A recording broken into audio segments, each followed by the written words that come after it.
श्री स्वामी समर्थ. नमस्कार, मी नंदिनी. माझ्या यूट्यूब चॅनलवर तुमचं खूप मनापासून स्वागत करत आहे. तुमच्या मनातील सर्व चांगल्या इच्छा स्वामी महाराज पूर्ण करू ही स्वामींच्या चरणी प्रार्थना करते आणि आजच्या व्हिडिओला सुरुवात करते. तत्पूर्वी तुम्ही जर चॅनलवर नवीन असाल तर चॅनलला सबस्क्राईब करा.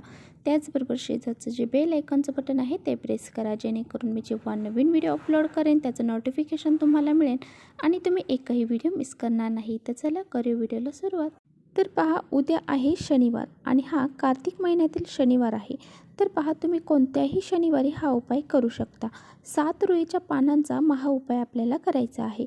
यामुळे काय होईल की तुमच्या ज्या काही कठीण इच्छा असतील तर त्या पूर्ण होतील. त्याचबरोबर तुमच्या घरामध्ये काही शत्रुपीडा असेल, वास्तुदोष असतील, दारिद्र्य असतील, कष्ट असतील, अडचणी असतील, संकट असतील, हे सर्व दूर होऊन जाईल आणि तुमच्या घराची खूप मोठ्या प्रमाणामध्ये प्रगती होईल.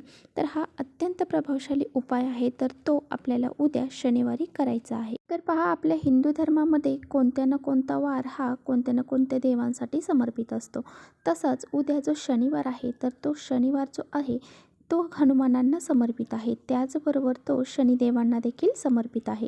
तर आपल्याला या 7 रुईच्या पानांचा उपाय करायचा आहे. तो कसा करायचा आहे, कुठे करायचा आहे, याबद्दलची माहिती व्हिडिओमध्ये मी देणार आहे. त्यामुळे व्हिडिओ कुठे स्किप न करता शेवटपर्यंत नक्की बघा, जेणेकरून तुमच्यापर्यंत योग्य ती माहिती पोहोचली जाईल.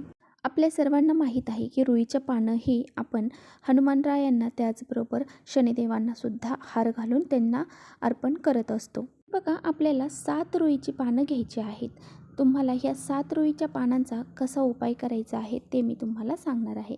तर पहा, आपल्या जीवनामध्ये जे काही संकट असतात, ज्या अडचणी असतात ना, जे आपल्या घराला काही दोष लागलेले असते ते दूर करण्यासाठी ह्या रुईच्या पानांचा आपल्याला उपाय करायचा आहे. बघा, आपण बरेचसे प्रयत्न करत असतो, खूप सारी मेहनत करत असतो, खूप सारे आपण तडपड करत असतो की आपल्या जीवनामध्ये काहीतरी सुखाचे दिवस यावेत आणि आपल्याला नेहमी त्याच्यातून सुखप्राप्ती व्हावी, त्याचा मोबदला आपल्याला चांगल्या प्रमाणात मिळावा, असं हे प्रत्येकालाच वाटत असतं.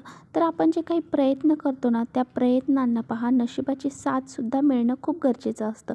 म्हणजे जे आपण कष्ट करतो त्या कष्टाचं कुठंतरी चीज व्हायला पाहिजे. म्हणजे ते कष्ट आपण वाया न जाता आपल्या त्या कष्टाला नशिबाची साथ मिळून आपल्या घरामध्ये सुखसमृद्धी निर्माण व्हावी, असं हे प्रत्येकाचीच इच्छा असते. तर आपली जी मेहनत आहे त्याला नशिबाची साथ मिळण्यासाठी आपल्याला हा उपाय करायचा आहे. तर पहा, आपल्याला उपाय काय करायचा आहे. तर आपल्याला 7 रुईची पानं घ्यायची आहेत. 7 नाही जमली तुम्हाला तर 5 घ्या किंवा मग 3 घ्या. विषम संख्येमध्येच आपल्याला ही पानं घ्यायची आहेत. तर बघा, तुम्ही म्हणता रुईची पानंच आपल्याला का घ्यायची आहेत.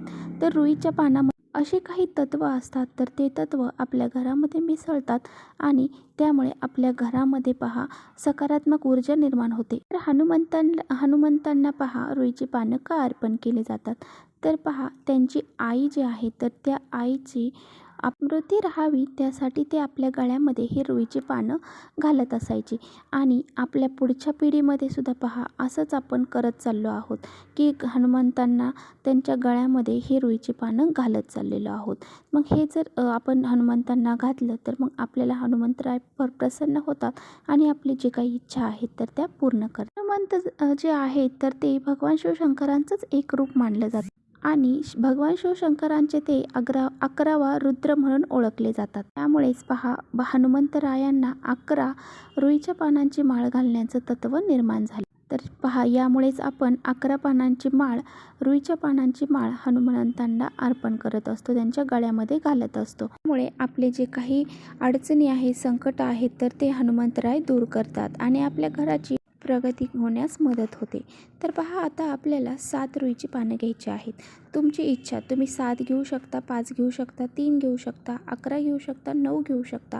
तुम्ही कितीही पानं घेतली तरी चालतील, परंतु ती विषम संख्येमध्ये आपल्याला घ्यायची आहेत. तर असे हे पानं आपल्याला घरी घेऊन यायचे आहेत आणि त्यानंतर बघा ते आपल्याला स्वच्छ पाण्याने धुवून काढायचे आहे. तर हे पानं घेऊन आपल्याला आपल्या देवघरासमोर बसायचं आहे आणि तिथे बसल्यानंतर पहा दिवा प्रज्वलित करायचा आहे. त्यानंतर ही जी पानं आहेत तर ती घेऊन आपल्याला जो शेंदूर आहे पहा, शेंदूर भेटतो तो शेंदुरामध्ये थोडंसं तेल मिक्स करायचं आहे किंवा मग पाणी मिक्स करायचं. तर अशा प्रकारे आपल्याला तो शेंदूर कालवायचा आहे आणि त्या शेंद्राने त्या पानावरती काडीने राम अक्षर आपल्याला श्रीराम असं लिहायचं आहे. प्रत्येक पानावरती आपल्याला श्रीराम असं लिहायचं आहे. आपल्याला हळदी कुंकवाचा यामध्ये वापर करायचा नाही, शेंदराचाच वापर करायचा आहे. शेंदर जर तुमच्याकडे नसेल तर कोणत्याही पूजेच्या दुकानामध्ये तुम्हाला मिळून जाईल. तर अशा प्रकारे आपल्याला ह्या पानांवरती हे नावं लिहायचे आहेत आणि हे जे पानांची आपल्याला माळ तयार करायची आहे. तर ह्या 7 पानांची करा किंवा मग 11 पानांची करा, याची माळ तयार करायची आहे आणि हनुमानांच्या मंदिरामध्ये जाऊन त्या हनुमानांना त्यांच्या गळ्यामध्ये त्यांना घालायचे आहे. तर अशा प्रकारे आपल्याला हा उपाय करायचा आहे. त्याचबरोबर आपल्याला तिथे बसूनच मोहरीच्या तेलाचा दिवा लावायचा आहे आणि आपल्याला मोहरीच्या तेलात दिवा लावल्याच्या नंतर आपली जी काही इच्छा आहे पहा, तुमच्या ज्या इच्छा असतील तर त्या तिथे व्यक्त करायच्या आहेत. त्याचबरोबर तिथेच बसून आपल्याला हनुमान चालिसेचं पठण करायचं आहे. तर एक वेळा आपल्याला हनुमान चालिसेचं पठण करायचं आहे आणि आपली जी काही इच्छा आहे तर ती तिथे व्यक्त करायची आहे. त्याचबरोबर बघा, मनोभावे नमस्कार करायचा आहे आणि एक नारळ आपल्याला तिथे वाहायचा आहे. जर तुम्हाला शक्य असेल तर एक नारळ नक्की तिथे वाहा आणि जर शक्य नसेल तर काही हरकत नाही. परंतु जर एक नारळ आपल्याला जर घेऊन फोडायचं असेल तर तिथे थोडासा प्रसाद ठेवा आणि बाकीचा प्रसाद आपल्या घरच्यांमध्ये तर आपल्याला अशा प्रकारे हा उपाय करायचा आहे. आणि त्याचबरोबर आपल्या जीवनामध्ये जे काही शत्रू आहेत किंवा जे काही दुःख आहे, दरिद्र आहे, ज्यामुळे आपल्याला त्रास होत आहे, त्या सर्व गोष्टी हनुमंतरायांना सांगायच्या. तर पहा, अशा प्रकारे आपल्याला त्या रुईच्या पानावरती राम हा अक्षर लिहायचा आहे आणि अशी माळ आपल्याला हनुमंतरायांना घालायची आहे. अशी माळ आपण जर हनुमंतरायांना घातली तर पहा, आपल्या ज्या बी इच्छा आहेत तर त्या हनुमंतराय पूर्ण करतात.